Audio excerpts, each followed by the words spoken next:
Parte da historia da confraría de Carreira Guiño está xa recollida nun libro.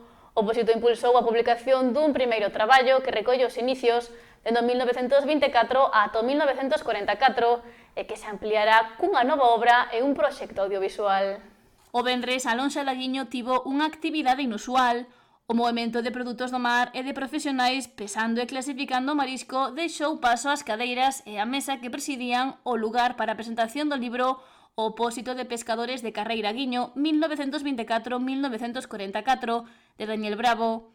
Esta obra naceu co gallo do centenario da confraría e o venres veu a luz logo de anos de recompilación de datos e de que Bravo lles dera vida nas páxinas, recollendo a historia do Pósito en 3 etapas, a ditadura de Primo de Rivera ata 1931, a Segunda República e a Guerra Civil e o réxime franquista.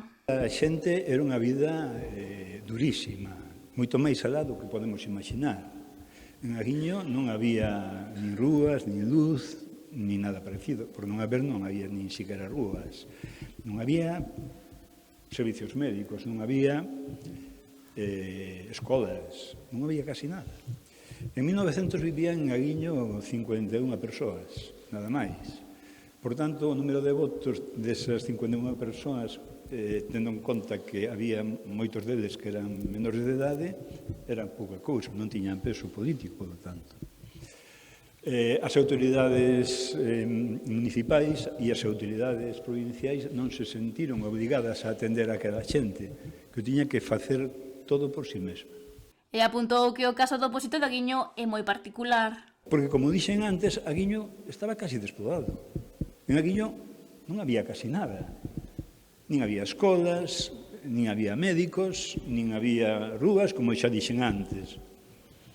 Vai a ser o Pósito de Aguiño o que dote a esta pequena aldea que era entón de todo aquilo que tiñan que haber dotado o Concello, a Diputación Provincial e o Goberno do país. E van a ser a xente de Aguiño exclusivamente a través do seu Pósito. Podemos decir sin ningún xénero de dudas que hoxe Aguiño non sería Aguiño se non nacer un Pósito aí en 1924. Foi a única confraría que construíu cos seus propios medios un edificio social que a súa vez acolleu as primeiras aulas de formación da vila, sendo clave no desenvolvemento de Aguiño. Aquí non hai, nin en Aguiño, nin en Ribeira, en ningún sitio, nada que recorde o Pósito, a institución máis importante de Aguiño, vamos, indudablemente, ningunha rúa dedicada a algúns dos principais dirixentes do Pósito daqueles anos. Estou pensando, por exemplo, en Antonio Dios Millares, que foi o presidente máis importante do Pósito neses 20 anos de vida que tuvo o organismo.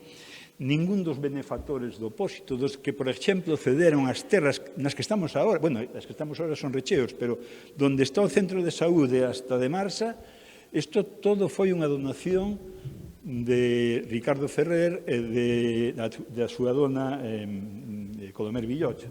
Trátase da primeira obra realizada dende unha confraría de pescadores en España. Nela reconstrúese con detalle o seu nacemento.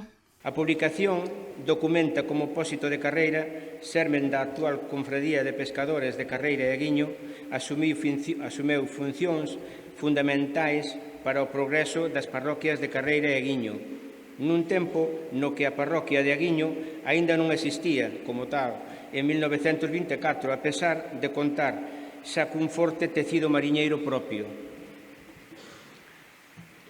Desde a cofradía tiñamos clara a importancia de facer unha obra destas características, que recollese o nacemento da institución e para iso pudemos contar coa colaboración do profesor Daniel Bravo. E sinala que os Pósitos centenarios representan o progreso de Galicia do pobo, ademais de agradecer a súa implicación a Bravo, a Ciprián Rivas, a Antonio Parada, autor de parte das fotografías, e a Andrés Torres. O coordinador editorial, Ciprián Rivas, foi o que lle fixo a proposta a Daniel Bravo e adiantou que hai novos proxectos previstos a realizar a raíz deste libro. Desde a confraría se decide seguir explorando novas fórmulas para dar a coñecer unha maneira de vida. E así levamos traballando unha proposta sobre a produción dun documental titulado Aguiño, a nosa historia, illa e continente, que refletirá a vida no Parque Nacional Marítimo Terrestre das Illas Atlánticas, tendo a Sálvora como a orixe dunha parte importante dos primeiros cidadáns de Aguiño, tal como xa anunciaba o noso padrón maior en verbas previas. É un segundo libro no que se recollerá a historia do Pósito dende 1944 ata 2010, traballo que tamén realizará Daniel Bravo.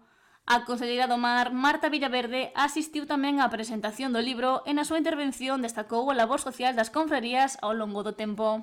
Son uns anos onde se demostra e onde se fixe un traballo supervalioso para mellorar a vida de todos os veciños desta localidade.